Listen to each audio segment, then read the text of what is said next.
So mga tol, matapos nga po maging tabla kahapon ang laban ni former 3 Division World Champion General Casimero sa Japan kontra sa pambato ng Japan na si former World Champion Yukinori Ogoni, kung saan na-headbutt si Ogoni dahilan para itigil ang laban sa round 4 dahil sa patuloy na pag-agos ng dugo nito sa noo.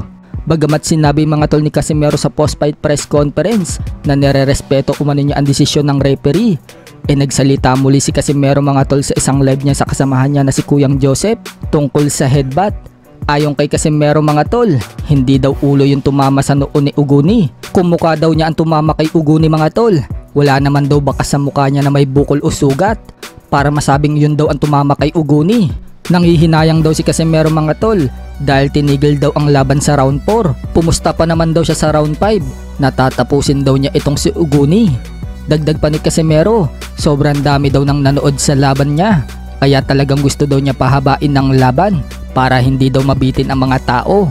Naibahagi nga din po ni Casimero mga tol na nanibago daw siya sa klima ng Japan. Parang nasa loob nga daw yung sakit niya na hindi lumalabas. Marami naman po ang mga naglabasang haters ni Casimero mga tol sa social media at pinuna ang performance niya. Isa sa mga sinasabi ng karamihan, mabilis daw mapagod si Casimero. Round 2 pa lang daw, lawit na daw ang dila niya. Kaya banat ni Casimero mga tol sa mga bashers niya.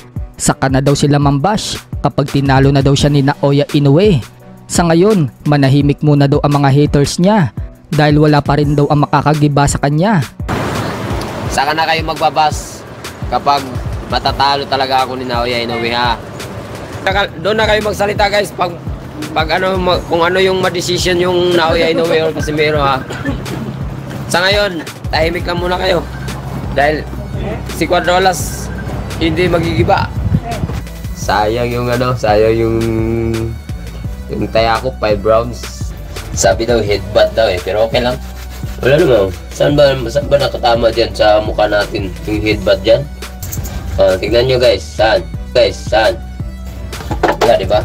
Takot lang talaga yung mga ano dito guys sa atin. Oo, sinipon ako sa ano, sa klima dito sa Japan. May ano kasi parang may virus na ano dito yung pangit pa naman yung ano, yung ano nasa loob. Parang may halong ubo ba? Ubo, sipon, dagnat. Pero hindi lumalabas. Nasa loob lang yung ano mo. Samantala, nagsalita na nga din po si Ogoni. Gusto umano niya ng rematch dito kay Casimero. Pagdating naman sa laban mga tol, buong akala daw ni Casimero, matatakot daw siya nito. Hindi daw inaasahan ni Casimero ang pinakita niya sa round 2. Pero imposible na din daw niya mapahinto si Casimero dahil na headbutt daw siya dahil pumutok ang noo niya. Hindi na daw kasi siya makakita dahil sa pag-agos ng dugo sa mata niya. Kaya ang gusto niya ngayon mga tol, mag-rematch sila ni Casimero. Isyo tayo. Dili matuhok man to. Huk mo ito no? Huk mo eh. Ulo. Hindi, ulo. Ulo. Na-headbutt talaga.